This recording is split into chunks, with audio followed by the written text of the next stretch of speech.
تو رسول اللہ صلی اللہ علیہ وسلم کے اخلاق کیا ہیں؟ چور کا ہاتھ کاٹنا. زانی کے بارے میں اخلاق کیا ہیں؟ بولو بھائی, 100 کوڑے لگائے جائیں گے کھلے عام. شرابی کے بارے میں اسلام کی سزا کیا ہے؟ کھلے عام 80 کوڑے مارو اس کو, کم وقت کو, ٹھیک ہے نا. اگر پکڑا گیا نا بدبو منہ سے آ رہی ہے اور آپ نہ ماریں, اسلامی حکومت کا کام ہے یہ. وجہ اس کی یہ ہے کہ بھائی اگر یہ چور کا ہاتھ کاٹا, حالانکہ 10,000 20,000 کی چوری کی, ہاتھ تو کروڑوں کا ہے.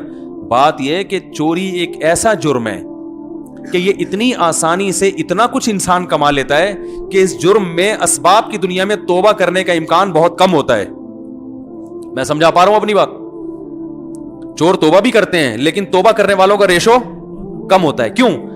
جس گناہ میں محنت کم ہو, لذت بہت زیادہ ہو, وہ گناہ انسان مشکل سے چھوڑتا ہے. یہ گراؤنڈ ریئلٹی ہے. محنت کم اور پھل, بولو نا بھائی, زیادہ, اس میں مزے بڑے آتے ہیں انسان. اب دیکھو 20,000 روپے کمانے کے لیے ایک متوسط درجے کا آدمی کو کم از کم بھی 2 ہفتے لگانے پڑتے ہیں. رکشہ چلائے گا, اوبر چلائے گا, ٹیکسی چلائے گا. ایک نارمل آدمی ٹھیک ٹھاک کرنا پڑتا ہے نا اس کو. چور کو کچھ بھی نہیں کرنا پڑتا. چور نے دیکھا آپ کی قیمتی گھڑی رکھی ہے, یوں کیا, تھوڑا سائڈ پہ کر دیا, پھر وہ حالات کا جائزہ لے گا. اس کو پتا چلا, نہیں پتا چلا, چلو اٹھا کے چلو نکلو بھائی پتلی گلی سے. بس میں جا رہا ہے اور بھائی خیریت سے, آپ جیب میں ہاتھ ڈالا, بیٹھے بیٹھے 1,000 روپے کما لیے. اور اگر پورا بٹوا آ گیا, جتنے پیسے سارے آپ کے ہو گئے.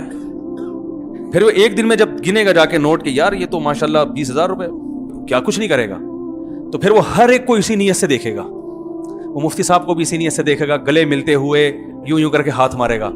پھر اس کا دن بھر کا کام ہی یہ بن جاتا ہے, کیونکہ اس میں اتنا زبردست چسکا ہے. انگریز تو یہ دیکھتا ہے کہ 20,000 کی چوری کی اور ہاتھ کروڑوں روپے کا کٹ رہا ہے. اسلام یہ دیکھتا ہے کہ یہ 20,000 کی چوری صرف 20 کی نہیں ہے, یہ ساری زندگی لوگوں کی جیبیں ہی صاف کرے گا. اور جب اس کے پاس زیادہ پیسہ آ جائے گا تو پھر یہ چھوٹی موٹی چوریاں نہیں کرے گا, یہ پاکستان کا صدر بنے گا. پھر سمجھ آئی, پھر اسٹیل مل کو کھائے گا, پھر اندرون سندھ لوگوں کی زمینیں ہڑپ کرے گا, پھر اس کو اس کا چسکا لگ کے پھر ایسا چسکا لگے گا, پھر یہ تھوڑے تھوڑے پیسوں کی خاطر لوگوں کو قتل بھی کرے گا. بات آ رہی ہے سمجھ میں؟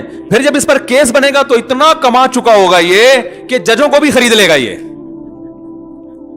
اسلام نے شروع سے ہی بتا دیا بھائی ہاتھ کاٹو, ختم. ساری دنیا میں ایک علامت ہوگی کہ یہ چور ہے, صحیح ہے نا, اس سے بچ کے رہو.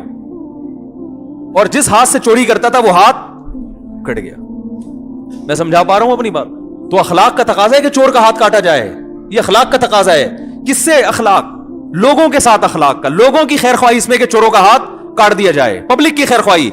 اب آپ اخلاق میں چور پر تو ترس کھا رہے ہو, جن کی چوریاں ہو رہی ان پہ ترس نہیں کھا رہے. بھائی آپ کہتے ہو چور کو پکڑ کے کوڑے لگاؤ, جیل میں ڈال کے چھوڑ دو, تو جیل میں ڈال کے جب چھوڑو گے تو وہ کہے گا یار پچھلی دفعہ جو غلطی کی تھی اس دفعہ وہ نہیں ہوگی. وہ ٹرینڈ ہو کے نکلے گا, وہ کبھی بھی نہیں چھوڑے گا. وہ کہے گا جب میں اتنے سال جیل میں رہا تو میں تو ویسے ہی اتنا کما سکتا تھا, نہیں کمایا, اب تو میں نے اس کو بھی تلافی بھی کرنی ہے. نمبر 2, طریقہ ایسا ہونا چاہیے کہ یہ غلطی دوبارہ نہ ہو.